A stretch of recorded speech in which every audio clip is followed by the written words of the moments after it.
अस्सलाम वालेकुम दोस्तों, मैं हूं शारिफ खान। आज 6 मार्च सन 2025 से दिन है जुमेरात का। आज के दिन गाजा, इजराइल, लेबनान, अमेरिका और मिडिल ईस्ट की तमाम बड़ी खबरें लेकर एक बार फिर से आपके सामने हाजिर हूं। दोस्तों, रमज़ान का महीना चल रहा है, आप लोग जानते हैं। इस वजह से वीडियो कम आ रही हैं क्योंकि काम तो हम और आप करते ही रहते हैं, लेकिन ये रमज़ान का जो पवित्र महीना है, जो पाक महीना है, ये किसी किसी नसीब वाले को ही मिलता है। लिहाजा आप लोग जानते हैं कि रमज़ान में रोज़े रखे जाते हैं और उसके बाद फिर सहरी और तराबियाँ और बहुत सारी चीज़ें होती हैं, तो आदमी को दिन में काम करने में परेशानी आती है। तो मैंने ये सोचा है कि अब रमज़ान के महीने के बाद कंटिन्यू करेंगे। फ़िलहाल बीच बीच में वीडियो आती रहेंगी। तो आज 6 मार्च सन 2025 है और आज के दिन की गाज़ा, लेबनान, इजराइल की बड़ी खबरें हैं। सबसे पहली खबर मेरी साइड में आप देख सकते हैं कि अमेरिकी राष्ट्रपति डोनाल्ड ट्रंप ने हमास को सीधे तौर पर यह चेतावनी दी है कि अगर इजराइल के सभी बंधकों को हमास ने एक बार में नहीं छोड़ा तो फिर इजराइल को अमेरिका वो हथियार प्रोवाइड करा रहा है, वो हथियार भेज रहा है कि जिसके चलते इजराइल हमास को पूरी तरह से गाजा से मिटा देगा। और बाकायदा जोर देते हुए कहा है कि एक भी हमास का व्यक्ति गाजा के अंदर मौजूद नहीं रहेगा। इस खबर के अंदर आप देख सकते हैं कि अमेरिकी राष्ट्रपति ने फाइनल वार्निंग दी है हमास को। अब हमास का इस पर यह स्टेटमेंट आया है। हमास का ये कहना है कि क्या अमेरिकी राष्ट्रपति जो बाइडेन ने नेतन्याहू को भी इसी तरह की धमकी दी? क्या नेतन्याहू से कहा कि फिलिस्तीन के वो मजलूम लोग जो इजराइल की जेलों में बंद हैं, उनको अगर नेतन्याहू ने नहीं छोड़ा तो फिर नेतन्याहू का काल बनकर आएगा अमेरिका का राष्ट्रपति? हमास का कहना है कि हम इजरायली बंधकों को एक बार में छोड़ने के लिए तैयार हैं, लेकिन इजराइल को भी फिलिस्तीन के सभी बंधकों को एक बार में छोड़ना पड़ेगा। अब ये तो दोहरे मुंह वाली बात हो गई कि हमास से फिलिस्तीन से कह दिया कि भैया तुम इजराइल के लोगों को छोड़ो और इजराइल से नहीं कहा कि तुम फिलिस्तीन के लोगों को छोड़ो। मामला दोनों पक्षों की तरफ बराबर होना चाहिए, ऐसा हमास का कहना है। तो डोनाल्ड ट्रंप को ये चाहिए कि जिस तरह से गाजा के अंदर इजराइल के बंधकों को छोड़ने पर पहल की है, अच्छी बात है, छोड़ने पर पहल की है, हम ये नहीं कह रहे हैं, बहुत अच्छी बात है, लेकिन उसी तरह से फिलिस्तीन के लोगों को भी छुड़वाने पर पहल करना चाहिए। अगर फिलिस्तीन के लोगों को छुड़वाने पर पहल नहीं की तो डोनाल्ड ट्रंप का ये फिर दो पक्षी व्यवहार दुनिया के सामने नजर आएगा।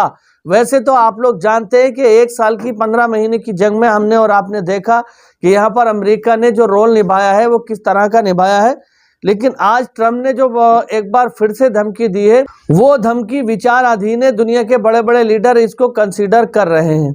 अब इसी के साथ चलते हैं दोस्तों एक और बड़ी खबर की तरफ। यहाँ साइड में देखिए, इजरायली प्रधानमंत्री बेंजामिन नेतन्याहू ने कहा है कि हमारे जो दुश्मन हैं, हमारे जो एनिमी है, जिसमें लेबनान और सीरिया बड़ी यहाँ पर शख्सियत रखते हैं, इन दोनों देशों को हम ताकतवर बनने नहीं देंगे। यानी सीरिया पर भी हमला करेंगे, लेबनान पर भी हमला करेंगे। ये हमारे मुख्य दो दुश्मन हैं।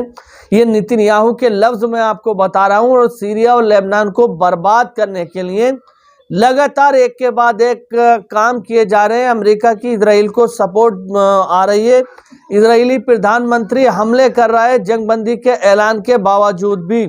लेबनान पर भी हमला हुआ है, सीरिया पर भी हमले हुए हैं और कई बार हमले हो चुके हैं। लगातार इन हमलों को देखते हुए भी अमेरिका इजराइल की मदद कर रहा है, जबकि यूक्रेन के जो राष्ट्रपति हैं ज़ेलेंस्की, उन्होंने अमेरिका को दो टूक जवाब दिया। उसकी आंखों में आंखें डालकर उससे कहा कि तुम हमारे देश के साथ गलत कर रहे हो और भविष्य में ये सारी चीजें तुम्हें भी झेलना पड़ेंगी।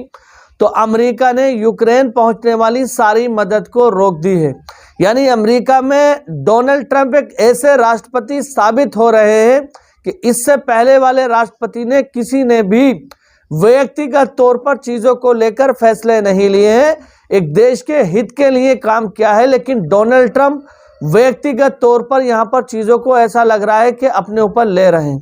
यहाँ साइड में आप मेरे देखिए खबर है, US cut off intelligence sharing with Ukraine. यानी अमेरिका की जो इंटेलिजेंस की रिपोर्ट है वो यूक्रेन के साथ साझा करने पर पाबंदी लगा दी है। ब्रिटेन और जर्मनी से ये कहा गया है कि हम तुम्हारे तक भी इंटेलिजेंस की रिपोर्ट तभी साझा कर सकते हैं जब तुम आगे यूक्रेन में ये खबर नहीं पहुंचाओ। तो यहाँ आप देख सकते हैं कि यूक्रेन को बीच मझधार में छोड़ दिया है। यूक्रेन को मदद की जरूरत है तो उसकी कोई मदद नहीं है, लेकिन इजराइल को मदद की जरूरत भी नहीं है। हालांकि इजराइल लगातार मिडिल ईस्ट में नजदीकी देशों को किस तरह से उनके ऊपर हमला कर रहा है, जंगबंदी के बाद भी ये दुनिया देख रही है।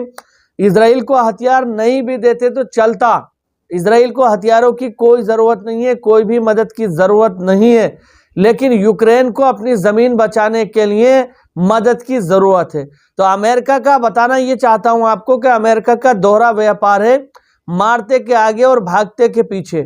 अमेरिका जानता है कि रूस एक पावरफुल देश है, एक ताकतवर देश है जो अमेरिका को जवाब दे सकता है, लिहाजा रशिया के तो पीछे पीछे चल रहा है अमेरिका। लेकिन अमेरिका को पता है कि फिलिस्तीन वो मजलूम देश है जिसका 56-57 देशों ने साथ छोड़ दिया है। ऐसे मजलूम देश के ऊपर तशद्दुद करने के लिए, इजराइल का साथ पकड़ने के लिए सबसे आगे बढ़ चढ़ करके आ रहा है। तो ये जो दोहरा व्यवहार है अमेरिका का, ये दुनिया देख रही है। फिलहाल इसी के साथ साथ एक और बड़ी खबर मैं आपको बता दूं कि पाकिस्तान की आप लोग जानते हैं कि करेंसी की वैल्यू लगातार डाउन हो रही थी, लेकिन पाकिस्तान के हाथ एक बड़ा खजाना लगा है और वो खजाना यह साइड में आप मेरे देख सकते हैं कि 2.86 बिलियन यानी कि 2.86 बिलियन डॉलर का सोना पाकिस्तान की एक नदी से मिला है जिसका नाम है इंडस रिवर, इंडस नदी। इस नदी के अंदर 2.86 बिलियन डॉलर का सोना इस नदी ने उगला है।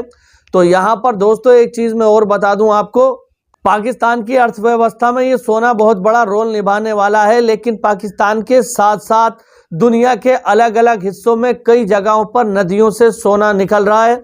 आपको वो हदीस याद होगी जब ये कहा गया था कि क़यामत का समय जैसे जैसे धीरे धीरे करीब आता रहेगा वैसे वैसे नदी से सोने के पहाड़, वो नहर फुरात के बारे में है मैं जानता हूँ, लेकिन बाकी नदियों के अंदर से भी इसी तरह से सोना जाहिर हो रहा है और नहर फुरात का पानी भी सूख रहा है।